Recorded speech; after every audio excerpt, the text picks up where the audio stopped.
বাচ্চা সিজারের 1 মিনিট আগে একজন নার্স এসে প্রিয়ার কানের কাছে এসে ফিসফিস করে বলল, আপনার স্বামী এসে গেছেন ম্যাডাম। আপনার স্বামীর সঙ্গে একজন মহিলা এসেছে, উনি নাকি রাজু সাহেবের নতুন স্ত্রী। সিজারের আগে এমন খবর শোনে প্রিয়া যে তার স্বামী দ্বিতীয় বিয়ে করেছে। প্রিয়া হসপিটালের বিছানায় শুয়ে আছে। সিজারিয়ান অপারেশনের ঠিক 1 মিনিট বাকি। তার শরীরের ভেতরে এক অনিবর্জনীয় শূন্যতা ছড়িয়ে পড়েছে। যদিও সে জানে আর কিছুক্ষণের মধ্যেই তার সন্তান পৃথিবীতে আসবে। শুধু একজনকেই পাশে চাইছে সে, আর সে হচ্ছে রাজু। তাকে বলেছিল সময় মতো হসপিটালে আসতে, সে আসবেই, এই বিশ্বাস ছিল প্রিয়ার। কিন্তু শেষ মুহূর্তে নার্স যখন বলল তার স্বামী এসেছেন, তখন বুকটা ধক করে উঠল এক আশায়। তখন ডাক্তার এসে বলল, ম্যাডাম আমরা এখন আপনাকে অপারেশন থিয়েটারে নিয়ে যাব। প্রিয়া হাত বাড়িয়ে দিয়ে ইশারা করছে আর বলছে, একটু রাজুর সঙ্গে কথা বলতে চাই। ডাক্তার সামান্য বিরক্ত হয়ে বলল, সময় নেই, আপনি এখন কথা বলতে পারবেন না, বলে ডাক্তার চলে যায়। প্রিয়ার পুরো শরীর বরফ হয়ে গেল। নার্স এসে বলল, উনি আসবেন না ম্যাডাম। এক মুহূর্ত আগে সে যেখানে একরাশ আশায় ছিল, সেখানে এখন মনে হচ্ছে কেউ যেন তার বুকের ভেতর একটা ছুরি ঢুকিয়ে দিয়েছে। প্রিয়া বলল, নতুন স্ত্রী আছে? নার্স কিছুটা দ্বিধা নিয়ে বলল, হ্যাঁ ম্যাডাম, ওনারা কয়েক ঘন্টা আগে বিয়ে করেছেন। প্রিয়ার নিঃশ্বাস আটকে আসছে। তখন হসপিটালের দরজার বাইরে দাঁড়িয়ে রাজু ও তার স্ত্রী রেশমি। রেশমি বিরক্ত নিয়ে বলল, এখানে আর কতক্ষণ? তুমি কি আমাকে এখানে দাঁড় করিয়ে রাখবে? একটু থাকো না, একটু পর তো সবটা শেষ হবে। আচ্ছা ওকে। ডাক্তার সাইফুল আবার এসে বলল, এই তো সময় হয়ে এসেছে, অপারেশন শুরু করতে হবে। কিন্তু প্রিয়ার চারিপাশের শব্দগুলো ঝাপসা হয়ে গেল। তার মাথার ভেতর শুধু একটা কথাই ঘুরপাক খাচ্ছে, আমার সন্তান জন্ম নিতে যাচ্ছে। আর ঠিক এই মুহূর্তে আমি জানলাম আমার স্বামী আর একটা বিয়ে করেছে। শরীরের ভেতর অসহ্য এক শূন্যতা ছড়িয়ে পড়ল। তার চোখ দুটো জলে ভরে গেল। ডাক্তার প্রিয়াকে বলল, প্রিয়া আপনি ঠিক আছেন? প্রিয়া চুপ। তার পেটের ভেতর ব্যথা হচ্ছিল, শরীর কাঁপছিল, কিন্তু মানসিক কষ্টটা যেন তার সব অনুভূতি নিঃশেষ করে ফেলেছে। সে ধীরে ধীরে ফিসফিস করে বলল, আমি রাজুর সঙ্গে কথা বলতে চাই ডাক্তার। ডাক্তার বিরক্ত হয়ে বলল, এখন অসম্ভব ম্যাডাম, আমাদের এক্ষুনি অপারেশন শুরু করতে হবে। তখনই নার্স বলল, ডাক্তার উনি যদি চান তাহলে। ডাক্তার এক মুহূর্তের জন্য থামালেন, তারপর অসন্তুষ্ট মুখে মাথা নেড়ে বললেন, শুধু 1 মিনিট, এর বেশি না। নার্স গিয়ে রাজুকে আর ওনার স্ত্রীকে নিয়ে এসো। নার্স সেদিকে চলে যায়। নার্স গিয়ে রাজুকে বলল, স্যার আপনাকে প্রিয়া ম্যাম একটু দেখতে চাচ্ছেন, অপারেশনের আগে আপনার সাথে একটু কথা বলতে চাই উনি। আচ্ছা নার্স, সমস্যা নেই, চলুন। তখনই রেশমি বলল, কই যাও তুমি? আমার কাছ থেকে না জিজ্ঞাসা করেই চলে যাচ্ছ? নার্স, রাজু যাবে না সেখানে। দেখেন ম্যাম, হতে পারে এটা ওনার শেষ। রেশমি ভেবে বলল, ওকে।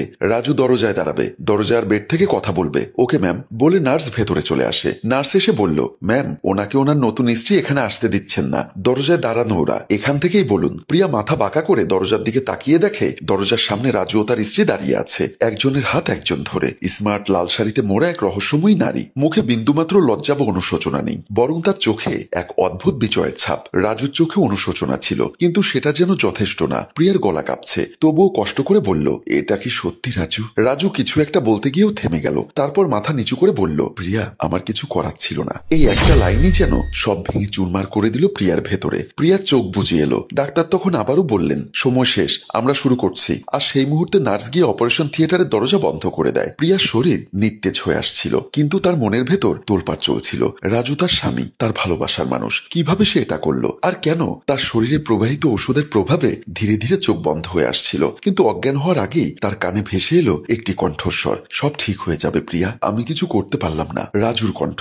রাজু অপারেশন থিয়েটারের বাইরে বেঞ্চে বসে আছে, তার হাত মুষ্টিবদ্ধ, কপালে ঘাম জমেছে। সে জানে আজকের রাত তার জীবনের মোড় ঘুরিয়ে দিয়েছে। সে চেয়েছিল প্রিয়াকে আগেই জানাতে, কিন্তু পারেনি, কারণ সে বন্দী, শুধু রেশমির হাতে নয়, অতীতের এক ভয়ঙ্কর সত্যের হাতে। 4 বছর আগেকার ঘটনা। রাজু তার বিছানায় ঘুমিয়ে আছে আপন মনে। সে বড়লোক বাবার একমাত্র সন্তান, বাড়ি গাড়ি সব আছে। হঠাৎ চিৎকার শুনে রাজুর ঘুম ভেঙে যায়, আর সে ঘুম থেকে লাফ দিয়ে উঠে বসে রুম থেকে বের হয়ে যায়। দরজার বাইরে এসে দেখে তার বাবা মমিন চৌধুরী গুলিবিদ্ধ হয়ে মাটিতে লুটিয়ে পড়েছেন। তার মা নার্গিস বেগম আতঙ্কে কাঁপছেন, আর দরজার সামনে দাঁড়িয়ে আছে এক তরুণী রেশমি। তার চোখে কোনো ভয় নেই, বরং যেন এক ধরনের ঠান্ডা প্রশান্তি। রেশমি শান্ত কণ্ঠে বলল, তোমার বাবা যা করেছেন তার জন্য তাকে শাস্তি পেতেই হতো রাজু। কি কি বলছো? হ্যাঁ, তোমার বাবা আমাদের ধোঁকা দিয়েছেন, সাথে অনেক নিরীহ লোকের। আজকের ঘটনা ন্যায়ের প্রতিশোধ মাত্র। রাজু অবিশ্বাসে তাকিয়েছিল। তার বাবা এখন জেলে, পুলিশ তদন্ত করেছিল, কিন্তু কোনো প্রমাণ না পাওয়ায় মামলা বন্ধ হয়ে যায়। তবে রেশমি তখনই তার আসল খেলা শুরু করলো। রাজু হসপিটালের করিডোরে বসে চোখ বন্ধ করে সে সব ভাবছে। 4 বছর ধরে রেশমি তার জীবনের প্রতিটি সিদ্ধান্ত নিয়েছে। সে প্রতিশোধ চেয়েছিল, রাজুকে ব্ল্যাকমেল করে নিজের নিয়ন্ত্রণে রেখেছিল। প্রথমে ব্যবসায় জড়ানো, তারপর সম্পত্তির উপর তার হাত বসানো। একসময় সে চাইল আরো বেশি কিছু, তা হলো রাজুর জীবন। তুমি যদি আমার সঙ্গে বিয়ে না করো তাহলে তোমার মাকেও বাবার মতো হারাতে হবে, এক রাতে বলেছিল। তখন বুঝতে পারলো রাজু কত বড় ফাঁদে পড়েছে। তার মা এখনো জানেন না রেশমি আসলে কে। তিনি ভাবেন রেশমি একজন ভালো মেয়ে যে তাদের পাশে দাঁড়িয়েছে, কিন্তু সত্যটা জানার আগেই রাজু বাধ্য হয়েছিল বিয়ে করতে। আজ তার স্ত্রী প্রিয়ার জীবনও এতে জড়িয়ে গেল। অপারেশন শেষ হয়েছে, প্রিয়ার চোখ খুলতে সময় লাগছে। তার মাথার ভেতর ঝাপসা সব স্মৃতি ঘুরপাক খাচ্ছিল। তার সন্তান, সে কি বেঁচে আছে? তারপর ধীরে ধীরে তার স্মৃতি ফিরতে লাগলো। রাজু রেশমি সেই বিশ্বাসঘাতকতা, তার ভেতরে তীব্র কষ্ট দাও দাও করে জ্বলছিল। আর তখনই পাশে এসে দাঁড়ায় রেশমি, তার ঠোঁটে সেই রহস্যময় হাসি। অভিনন্দন প্রিয়া, তুমি মা হয়েছ। প্রিয়ার নিঃশ্বাস বন্ধ হয়ে আসছিল। এই নারী, সে এখানে কেন? এখন থেকে তুমি শুধু মা নও, তুমি একটা নতুন খেলার অংশ। প্রিয়ার বুকের ভেতর ধকধক শব্দ করছিল, কিন্তু তার চেয়েও বেশি তার মনে জেগে উঠেছিল একটাই প্রশ্ন, এই খেলা কি শুধু রাজুকে নিয়েই, নাকি তার সন্তানের জীবনও এখন এই ছায়ার ফাঁদে আটকে গেছে? সবকিছু শেষে প্রিয়া বিছানায় ছোট বাবু রিয়াকে নিয়ে শুয়ে আছে। রাজু পাশে গিয়ে বসতেই প্রিয়া উঠে বসে। আমার বাবা ধরা পড়েছে। প্রিয়া ধীরে ধীরে রাজুর দিকে তাকায়। কিভাবে? রাজু গভীর নিঃশ্বাস নিল, যেন বহুদিনের ভার নামলো তার বুক থেকে। রেশমি নিজেই পুলিশের কাছে প্রমাণ জমা দিয়েছে। আমার বাবার লুকোনো কুকর্ম, পাচারের রেকর্ড আর বেআইনি ব্যবসার সবকিছু সে তুলে দিয়েছে তদন্তকারীদের হাতে। প্রিয়া বিস্মিত হয়ে বলল, রেশমি এটা করেছে? রাজু হালকা মাথা ঝাঁকিয়ে বলল, হ্যাঁ, ও বলেছিল প্রতিশোধের একটাই উপায়, আমার বাবা যেন তার কৃতকর্মের উপযুক্ত শাস্তি পায়। তাহলে এখন বাবা এখন জেলে। আদালতে মামলার শুনানি শুরু হয়েছে। প্রমাণ শক্তিশালী, তাই যাবজ্জীবন কারাদণ্ড বা মৃত্যুদণ্ড হতে পারে। প্রিয়ার মনে এক মুহূর্তের জন্য একটা চিন্তা এলো। একটা সময় রাজু তার বাবার বিরুদ্ধে কিছু করতে ভয় পেত। আজ সে নিজে দাঁড়িয়ে আছে সত্যের পক্ষে। সে নিঃশ্বাস ফেলল, এটাই প্রাপ্য ছিল তার। প্রিয়ার মনে আরেকটা প্রশ্ন আসে, রাজু কি রেশমির সঙ্গে সত্যি বিয়ে করেছে? সে ধীরে ধীরে জিজ্ঞাসা করল, রেশমি তো তোমার বোন, তাহলে কিভাবে কি? রাজু চোখ বন্ধ করে যেন মনে করার চেষ্টা করছে কিছু। তারপর বলল, রেশমি আসলে আমার সরাসরি আপন বোন নয়। রেশমির মা যখন বাবার দ্বিতীয় স্ত্রী ছিলেন, তখন ওনার এক জায়গায় বিয়ে হয়েছিল। সেই সংসারে জন্ম রেশমির, কিন্তু কিছু পারিবারিক জটিলতায় তার মা বাবাকে ছেড়ে আমার বাবার কাছে চলে আসেন। আর তখন থেকে রেশমি তার ছায়াতলে বেড়ে ওঠে। প্রিয়ার শ্বাস স্বাভাবিক হলো। তাহলে তোমাদের মধ্যে রক্তের সম্পর্ক নেই? না, নেই, কিন্তু সম্পর্ক ছিল অন্য জায়গায়। অন্ধকার অতীতের সম্পর্ক, প্রতিশোধের সম্পর্ক। প্রিয়া আবার চুপ হয়ে গেল। রাজু বলল, রেশমি চেয়েছিল আমার বাবাকে ধ্বংস করতে, আর সেই পথে ও আমাকে বাধ্য করেছিল ওর সঙ্গে বিয়ের নাটক করতে। কিন্তু আমাদের মধ্যে কখনোই স্বামী স্ত্রীর সম্পর্ক ছিল না। প্রিয়ার মন কেমন যেন হালকা লাগলো। যদিও সে নিজেকে বোঝাতে চাইছিল তাতে কিছুই যায় আসে না। রেশমি চলে গেছে কোথায় জানি না। সে কেবল বলল তার প্রতিশোধ শেষ হয়েছে, এবার সে নতুন জীবন শুরু করতে চায়। প্রিয়া জানে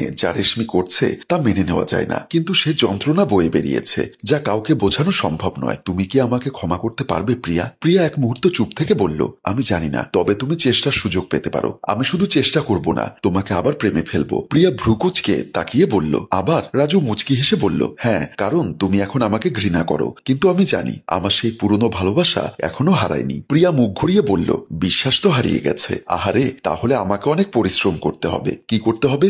রাজু তার বাবুর দিকে তাকিয়ে বলল, প্রথমত মেয়েকে আমার পক্ষ নিতেই হবে, তারপর তুমি নিজেই বাধ্য হবে আমাকে ক্ষমা করতে। প্রিয়া এবার সত্যি সত্যি হেসে বলল, বুদ্ধি খারাপ হয়ে গেছে তোমার। রাজু কানের কাছে ফিসফিস করে বলল, একদম, ভালোবাসার মানুষকে ফিরে পেতে পাগল হতে হয়। আমি কিন্তু এত সহজে পটে যাব না, দেখা যাবে। বাবুর দিকে তাকিয়ে বলল, মা কিন্তু অনেক রাগী, তাই না রিয়া? তোমাকে বলছি বাবাকে একটু সাহায্য করো, কেমন? প্রিয়া হেসে রাজুর কাঁধে একটা চিমটি দিয়ে বলল, বাচ্চাকে ব্যবহার করছো? যুদ্ধ জিততে সবকিছুই করা যায়। প্রিয়া হাসতে হাসতে মাথা ঝাঁকালো, গভীর নিঃশ্বাস নিয়ে বলল, ঠিক আছে রাজু, তবে চেষ্টা করো। রাজু এবার সত্যিকারের স্বস্তির হাসি দিল। সে হাত বাড়িয়ে প্রিয়ার গাল ছুঁয়ে দিল আলতো করে। আস্তে আস্তে বলল, তুমি জানো আমি আজও তোমার চোখের দিকে তাকালে হারিয়ে যাই। দেখো মামুনি, তোমার মা লজ্জা পাচ্ছে। প্রিয়া এবার সত্যিই লজ্জা পেয়ে রিয়াকে কোলে নিয়ে বলল, তুমি চুপ করবে?